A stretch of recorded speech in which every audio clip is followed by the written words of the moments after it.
Welcome back to Minute with Miles. My name is Miles, and I want to introduce you to Dr. Mark Stengler. Dr. Stengler is a licensed naturopathic medical doctor, has authored over 30 books, including several bestsellers, including The Natural Physician's Healing Therapies. He runs a clinic in Encinitas, California, where he combines naturopathic modalities with conventional medicine when used appropriately. He helps to host the Forever Young radio show, which I have had the honor of being on a couple of times. So now it's my pleasure to return the favor and have him on Minute with Miles. Folks, if you had any questions about what it entails to practice naturopathic medicine and to use these modalities, including CBD, to help patients, listen here. Enjoy. Hi everyone, welcome to Minute with Miles. Today with me I have Dr. Stengler. And I have so many questions for you. I mean, how did you get involved with integrative and naturopathic medicine? Where did this all originate from? Right. Well, interestingly enough, at least I find it interesting, as a kid, I was very much into sports. Youngest age I can remember. I mean, summer I was in a swim club, tennis. During the winter season, I was playing volleyball, basketball, ice hockey. I grew up in Canada. I've lived in America for more than half my life now. I'm an American citizen. So I was always involved in sports. I remember my brother and I, when we were young, as young as I can remember, we'd see how many sit-ups and push-ups we could do every night. So we're always pushing our bodies. So I was very much just interested in human health, pushing my body. And as I got older, I would start reading health magazines. I would get for free from the health food store, and I'd read about supplements and diet, and I'd look at Prevention magazine. And there wasn't, beyond some of these basic things, there wasn't a whole lot out there at the time. But because of my interest in sports, I got very interested in health and nutrition and holistic types of things. So I was kind of different in that way. I would read the back of comic books, and there'd be advertisements about supplements, and I'd get the free magazines from the health food store. So for whatever reason, I was just always very interested in that. And as I got older and I was very competitive in sports, I actually went away to a high school to play competitive ice hockey with the best players from around the country.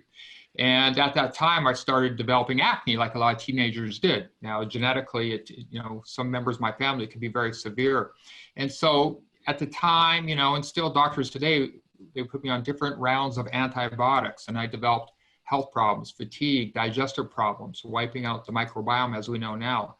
And so to make a long story short, this kind of went on for a number of years. And so a friend of mine, a wealthy family that were friends of ours, took me to a naturopathic doctor and started working on diet and things to help balance the microbiome out again. And I started getting well pretty dramatically. And so that spurred my interest in integrative and holistic medicine. And from there, I finished my pre-medical courses. I went to naturopathic medical school, did my 4 years there, did some other internships, and then I've been in private practice for 26 years now. You have a clinic even named after you. I mean, how did that come about? My own brainstorming. Yeah, Sure. The Stengler Center for Integrative Medicine. We're in the San Diego area. So so I'm involved in a couple different things. Like you said, I'm involved in a syndicated radio show, Forever Young. People can hear on Sirius Radio as well every Saturday morning. I've written about 30 books on health and nutrition and integrative medicine. So I'm just, a type A person. I like to do a lot. Right on, right on. And your story about supporting your skin health through kind of altering the microbiome resonates a lot with me because, even though I'm an American citizen, I went to McGill University in Montreal, Canada. And when I was living up there, and it gets to be minus 40 degrees, you don't get enough vitamin D. And I was dealing with really severe eczema. And I was living in this moldy basement at the time. And for me, I really needed to change my diet. You basically integrate all of these naturopathic approaches, get rid of gluten, get rid of dairy, go off of sugar for a period of time, go on some of these botanicals like cat's claw and andrographis and start to take probiotics. And at that point, after a couple of months of deeply working on my gut microbiome, that's when the eczema started to disappear. And I think a lot of people, until they really visit a naturopath or they visit a functional medicine doctor, don't really get the relationship between gut health and digestive health and the rest of the body. I mean, when you see people in your clinic, when you see patients, what do you think is I mean, if you had to kind of throw out one or two major complaints, what do they tend to be? Yeah, the main things I see with a wide variety of adults in my clinic, the common ones we see are fatigue, insomnia, anxiety, digestive conditions like acid reflux, irritable bowel syndrome, high blood pressure.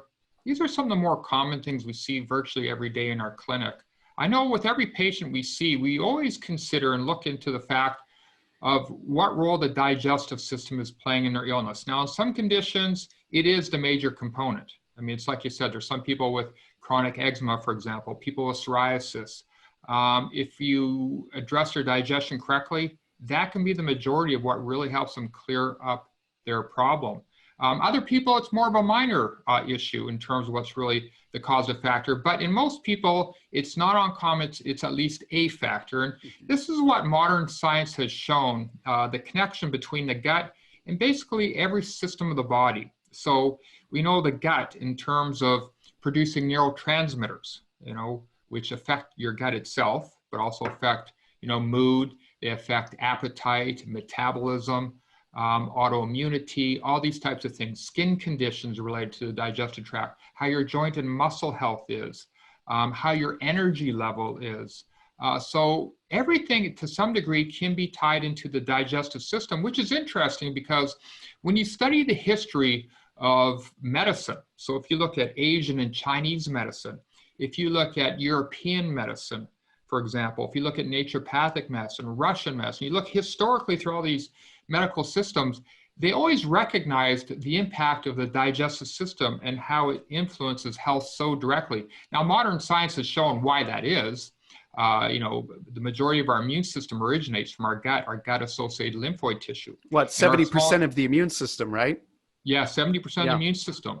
And then we have, of course, that's where most of the absorption of the nutrients takes place in the small intestine. So we know a lot of people have something called increased intestinal permeability, commonly known as leaky gut.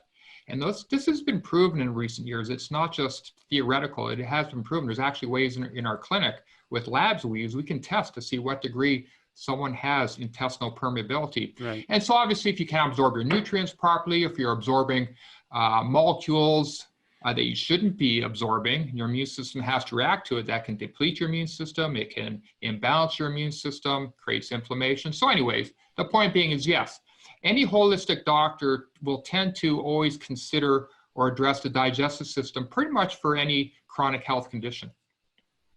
And what you said about intestinal permeability is so important because what happens is that, within the microbiome, all these bacteria start to die off. They shed these particles, specifically lipopolysaccharide. LPS is this bacterial endotoxin that can cross a leaky gut, wind up in the bloodstream, trigger inflammation among the immune system, and that often manifests as acne, eczema, psoriasis, sometimes joint health. There was a paper that I had seen that indicated that even osteoarthritis might have a heightened inflammatory load where LPS leaks from the gut and winds up in joints. We talk about rheumatoid arthritis as being more so an autoimmune condition, and then in allopathic medicine they say, well, osteoarthritis is just bone on bone, but it appears as though there may be a leaky gut component to that as well.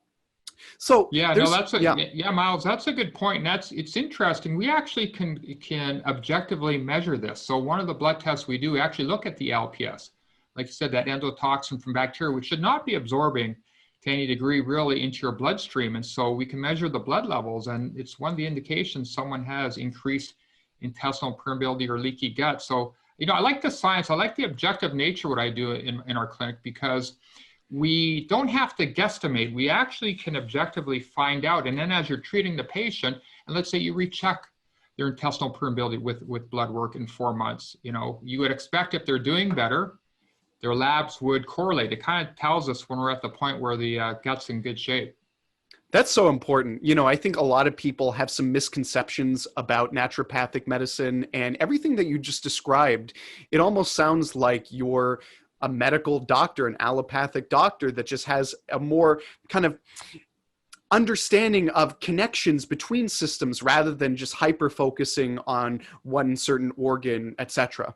Yeah, it's true. I mean, some of us, we legally use the term naturopathic medical doctor, NMD. That's actually the term I use because I think it portrays to the public just what you said. We are trained in conventional medicine, so lab tests, physical exams, pharmaceutical medications, minor surgery, and then we get the training in holistic medicine, nutrition, herbal medicine, intravenous nutrient therapy, a wide variety of different natural therapies. And so we just have a different philosophy. So our philosophy is this: whenever possible, use natural treatments, diet, exercise, stress reduction, nutritional supplements. And you kind of go up the line. Then you have natural hormones, and then you have pharmaceuticals. So whenever possible, start at the base of the treatment and work your way up if you can do it that way. Now, we recognize there's certain cases where people have, let's say, acute infections. So we got to start with the pharmaceuticals, maybe combined with some natural products. So depending on what's going on with the patient, there are some chronic conditions where, people need both. They need pharmaceuticals, maybe they need surgery,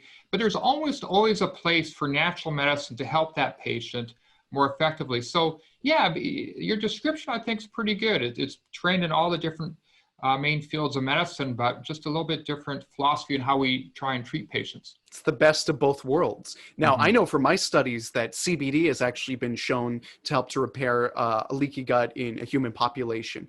Outside of plus CBD, what are your favorite supplements for helping your patients get better or just feel good?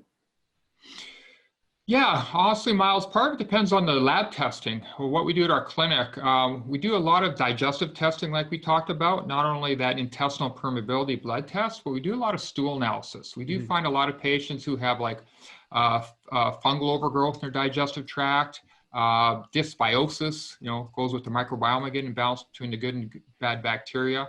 So we do a lot of testing on that. So a lot of patients, we find probiotics, digestive enzymes, using digestive herbal tonics that stimulate a person's own digestive organs to work better on their own. That Bitters, helps a lot of perhaps? people. Are those What's bitter that? herbs that you mentioned? Some of those Yes, herbal yes, yes. yeah. Bitter herbs, you're right, like gentian root, which very interesting European research on bitter herbs like gentian root, for example, showing that when you take it either liquid or actually even in capsule form, it stimulates bitter receptors in your stomach, which causes your stomach acid to be released. It stimulates your pancreas to release enzymes and your liver and gallbladder to release bile. So you can, in a way, tonify a patient's own digestive organs, which, if you can do that, that's always the best way to do things for a period of time. On our nutrient tests, we do very comprehensive nutrient profiles. I'm amazed how many people come out low on omega-3 fatty acids and vitamin D deficiency. Those two, they must come up on 80% of our patients. I mean, it's unbelievable. So obviously so critical to controlling inflammation, good immunity, bone health, brain health, basically all the systems of the body. So we see a lot of people low in those nutrients, some people low in B12, iron stores. So we see that a lot. So the other thing I see a lot of patients helped with, Miles, are supplements which support the hypothalamic pituitary adrenal axis. And so a lot of people have heard the term adrenal fatigue. It's a little bit of a misnomer. I mean, technically, what's happening when your stress glands, your adrenal glands are imbalanced, there's a messaging problem between the brain, the pituitary gland, and your adrenal glands. And so because of chronic stress, usually, because people have been under chronic stress, mentally, emotionally, sometimes physically. And so there's imbalances, messaging going on, and your stress glands with hormones like cortisol, DHEA, pregnenolone, adrenaline, and other ones just either can't keep up with the stress. And so people get fatigued, they get burnout, they get sick real easy, or they're at heightened levels and then people are experiencing more insomnia, anxiety, breakdown of bone and muscle, cardiovascular inflammation, things like that. So adrenals, we find a lot of patients have imbalance with their adrenal glands. All of that is such important information. And, some of my favorite herbs are the adaptogens that kind of help to tonify that system. And I do believe that endocannabinoid system and CBD might even tie into some of those processes as well. So that's all really fascinating. Now, I want to go back to kind of the very beginning. When you said that you're into sports and that sort of was like your path to wellness, are there any sports supplements that actually work? There are people at home, I think a lot of us due to pandemic are spending a lot more time at home. I personally don't feel comfortable going to my local gym yet. Massachusetts, we're starting to see a quote unquote second wave. I mean, what do you recommend if for me to kind of be motivated to work out and then feel like I'm accomplishing something when I work out? Does stuff like creatine actually work? It's a very good question. Creatine, I have looked into that in depth because it's been so popular. I mean, creatine does work in the fact that it helps your muscles to hold water, so it can help you maintain muscle mass, can help with, recovery from exercise. So in one sense, it does work. Now, it doesn't work where you take it and then stop it though, so it's not like you take something and it just, has an ongoing effect. So as long as you're taking it, it can help. My concern always in the past was, was it stressful on the kidneys, the liver, and these types of things. And so when you look at the research, you really don't find that. When you use it in typical doses, you don't find there's toxicity with it. The thing I always tell patients is that they've done studies in seniors with Parkinson's disease, and because of the shaking and the neurological effects that are going on, these people are prone to losing weight. So they've done studies where they give creatine to seniors with Parkinson's disease, and it helps them to maintain their muscle mass better. So overall, I'm very fine with people using creatine that are working out. I mean, if you're not working out, you're wasting your time and money taking it, in my opinion. Other things I recommend for athletes, I like MSM, methylsulfonylmethane. It does have studies showing that post-workout, it reduces soreness. We find a lot of patients who take 2,000 to 3,000 milligrams on a daily basis. If you're working out a lot, it can help with muscle soreness. So those are two of the things we see a lot of the athletes using quite routinely. And other than that, we like to use, again, the lab tests. We'd like to see if there's certain nutritional deficiencies, maybe interfering with recovery, interfering with energy production. There's no guesswork here with naturopathic medicine. It's all based on the lab. That's awesome. I love hearing that. Well, thank you so much for appearing on Minute with Miles with me today. We've covered a lot of topics, and I don't know if we can, I'm sure we could just talk for hours more at the rate we're going. But thank you. I appreciate your time. Oh, thank you, Miles.